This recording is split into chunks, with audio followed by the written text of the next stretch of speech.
Banyak orang dengan gaji pas-pasan terjebak dalam ilusi bahwa pendapatan pasif adalah jalan pintas menuju kekayaan instan, padahal realitanya bagi mereka yang bergaji UMR atau baru lulus kuliah, pendapatan pasif adalah tentang menukar waktu luang di awal untuk membangun aset kecil yang kelak menghasilkan uang secara berulang tanpa harus terus-menerus hadir secara fisik. Masalah utama yang sering dihadapi bukan pada ketiadaan modal uang, melainkan ketiadaan strategi yang sesuai dengan keterbatasan finansial dan risiko toleransi yang rendah. Sehingga banyak yang akhirnya tergiur skema cepat kaya yang justru menggerus tabungan tipis yang sudah ada. Pendapatan pasif yang realistis untuk profil ini menuntut investasi waktu dan tenaga yang signifikan di fase pembangunan. Berbeda total dengan janji manis aplikasi penghasil uang yang hanya membayar receh untuk tugas-tugas tidak bermakna. Di akhir video ini kamu akan tahu langkah konkret untuk passive income untuk gaji pas-pasan. 5 cara realistis tanpa janji kaya cepat. Kita perlu mengubah pola pikir dari mencari uang gratis menjadi membangun sistem mikro yang memiliki nilai tukar ekonomi nyata, di mana setiap jam yang Anda investasikan hari ini bertujuan menciptakan arus kas yang bisa berjalan sendiri 6 bulan hingga 1 tahun ke depan. Langkah pertama yang paling masuk akal bagi pemula tanpa modal adalah menjual produk digital berupa templat atau barang cetak di pasar lokal seperti Shopee atau Tokopedia karena platform ini sudah memiliki lalu lintas pembeli yang mencari solusi praktis. Alih-alih membuat desain rumit yang memakan waktu berbulan-bulan, fokuslah pada masalah spesifik yang dihadapi pekerja kantoran atau mahasiswa seperti templat laporan keuangan pribadi, jadwal konten media sosial, atau lembar kerja belajar anak yang bisa diselesaikan dalam 2 hingga 3 jam. Langkah berikutnya adalah memilih satu perubahan realistis yang bisa kamu jalankan lebih konsisten. Setelah produk jadi, optimalkan judul dan deskripsi dengan bahasa yang menjawab pertanyaan pembeli, bukan sekadar nama file teknis, dan siapkan 3-5 gambar pratinjau yang menunjukkan isi produk secara jelas karena pembeli digital membeli berdasarkan kepercayaan visual.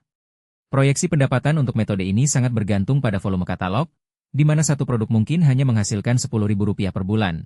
Tetapi jika Anda konsisten mengunggah 2 produk baru setiap minggu selama 3 bulan, akumulasi 24 produk bisa menghasilkan pendapatan pasif antara Rp300 hingga Rp500.000 per bulan setelah algoritma marketplace mengenali toko Anda sebagai penjual aktif.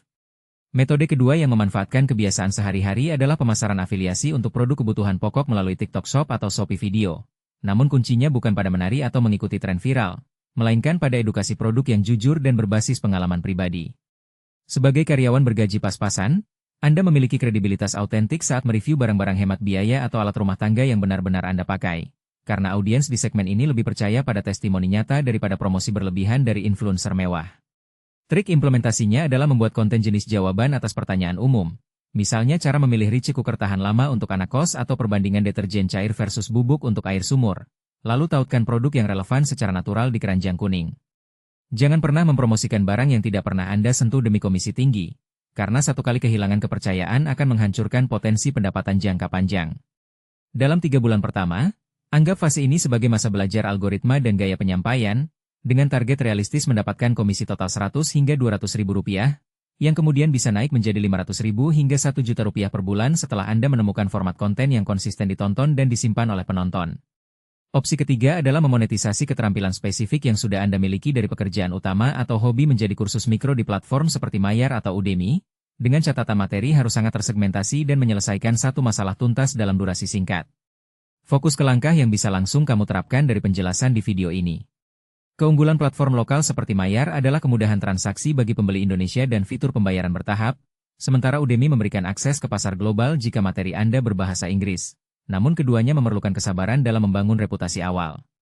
Dari sini, fokusnya adalah menemukan keputusan kecil yang paling sering menguras dompet tanpa terasa. Pendapatan dari kursus mikro bersifat eksponensial lambat, di mana bulan pertama mungkin 0 penjualan, tetapi setelah mendapatkan 5 ulasan positif dan optimasi kata kunci, kursus ini bisa menghasilkan Rp200 hingga Rp400.000 per bulan secara pasif selama bertahun-tahun tanpa perlu diperbarui kecuali ada perubahan regulasi atau alat yang diajarkan. Cara keempat yang berfungsi sebagai fondasi keamanan finansial sekaligus sumber pendapatan pasif sejati adalah mengotomatisasi investasi ke reksadana pasar uang atau obligasi negara melalui aplikasi seperti Bibit atau Ajaib. Karena instrumen ini menawarkan imbal hasil di atas tabungan ban dengan risiko yang masih bisa ditoleransi oleh profil konservatif. Bagi bergaji pas-pasan, kesalahan terbesar adalah menunggu punya uang banyak baru mulai berinvestasi.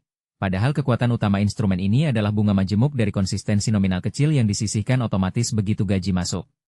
Atur fitur auto debit sebesar 5% dari gaji atau minimal Rp50.000 segera setelah tanggal gajian, sebelum uang tersebut tersentuh untuk kebutuhan konsumtif, dan pilih reksadana pasar uang untuk dana darurat atau obligasi pemerintah untuk tujuan jangka menengah 3 hingga 5 tahun. Imbal hasil reksadana pasar uang berkisar 3 hingga 4% per tahun, sementara obligasi bisa mencapai 5 hingga 6%, yang memang terlihat kecil secara nominal di awal, namun fungsi utamanya adalah melatih disiplin dan melindungi nilai uang dari inflasi sambil membangun bantalan finansial.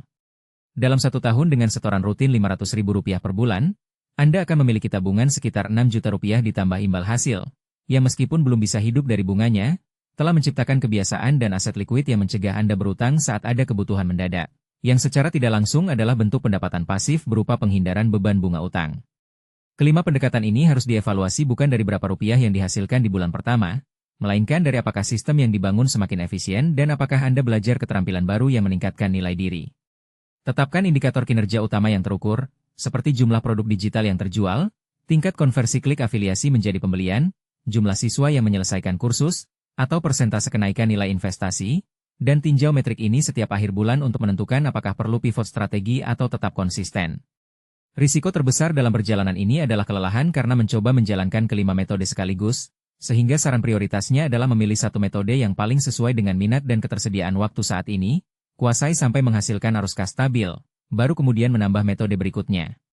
Jika setelah 3 bulan suatu metode tidak menunjukkan tanda-tanda traksi meski sudah dievaluasi dan diperbaiki, jangan ragu untuk menghentikan dan mengalihkan energi ke opsi lain, karena waktu adalah sumber daya paling berharga bagi mereka yang bergaji pas-pasan.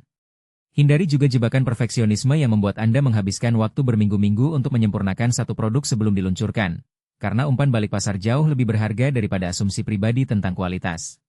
Pada akhirnya, membangun pendapatan pasif dengan gaji pas-pasan adalah maraton yang menguji ketahanan mental dan kemampuan mengelola ekspektasi, bukan lari sprint yang menjanjikan garis finish dalam semalam. Setiap rupiah yang dihasilkan dari upaya ini memiliki bobot ganda, yaitu sebagai tambahan penghasilan dan sebagai bukti bahwa Anda mampu menciptakan nilai di luar jam kerja kantor. Refleksi terpenting yang perlu Anda lakukan sekarang bukanlah membandingkan diri dengan pencapaian orang lain di media sosial, melainkan bertanya pada diri sendiri apakah Anda bersedia berkomitmen pada proses yang membosankan dan tidak glamor ini demi kebebasan finansial yang berkelanjutan di masa depan.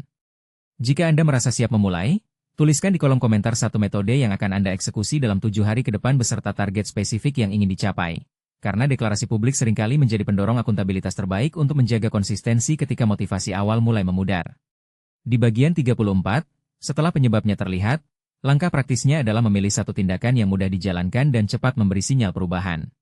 Di bagian 35, setelah penyebabnya terlihat, langkah praktisnya adalah memilih satu tindakan yang mudah dijalankan dan cepat memberi sinyal perubahan. Di bagian 36, setelah penyebabnya terlihat, langkah praktisnya adalah memilih satu tindakan yang mudah dijalankan dan cepat memberi sinyal perubahan. Di bagian 37, keputusan harian perlu diuji dengan pertanyaan sederhana. Apakah ini membantu tujuan utama, atau hanya meredakan rasa tidak nyaman sesaat? Di bagian 38, keputusan harian perlu diuji dengan pertanyaan sederhana. Apakah ini membantu tujuan utama, atau hanya meredakan rasa tidak nyaman sesaat? Di bagian 39, keputusan harian perlu diuji dengan pertanyaan sederhana. Apakah ini membantu tujuan utama, atau hanya meredakan rasa tidak nyaman sesaat? Di bagian 40, keputusan harian perlu diuji dengan pertanyaan sederhana. Apakah ini membantu tujuan utama, atau hanya meredakan rasa tidak nyaman sesaat? Di bagian 41, keputusan harian perlu diuji dengan pertanyaan sederhana. Apakah ini membantu tujuan utama, atau hanya meredakan rasa tidak nyaman sesaat? Di bagian 42, keputusan harian perlu diuji dengan pertanyaan sederhana. Apakah ini membantu tujuan utama, atau hanya meredakan rasa tidak nyaman sesaat? Di bagian 43, keputusan harian perlu diuji dengan pertanyaan sederhana. Apakah ini membantu tujuan utama, atau hanya meredakan rasa tidak nyaman sesaat? Di bagian 44, keputusan harian perlu diuji dengan pertanyaan sederhana. Apakah ini membantu tujuan utama, atau hanya meredakan rasa tidak nyaman sesaat? Di bagian 45, inti pembahasannya adalah mengenali pola, memutus kebiasaan yang paling mahal, lalu menjaga langkah kecil yang bisa bertahan. Di bagian 46, inti pembahasannya adalah mengenali pola, memutus kebiasaan yang paling mahal, lalu menjaga langkah kecil yang bisa bertahan. Di bagian 47, inti pembahasannya adalah mengenali pola, memutus kebiasaan yang paling mahal, lalu menjaga langkah kecil yang bisa bertahan. Di bagian 48, inti pembahasannya adalah mengenali pola, memutus kebiasaan yang paling mahal, lalu menjaga langkah kecil yang bisa bertahan. Intinya, jalankan langkah kecil ini secara konsisten supaya hasilnya benar-benar terasa dan perubahanmu tidak berhenti di tengah jalan. Kalau video ini ngebantu, subscribe sekarang, tekan like, tulis pendapatmu di kolom komentar, Dan share ke temanmu biar makin banyak yang terbantu.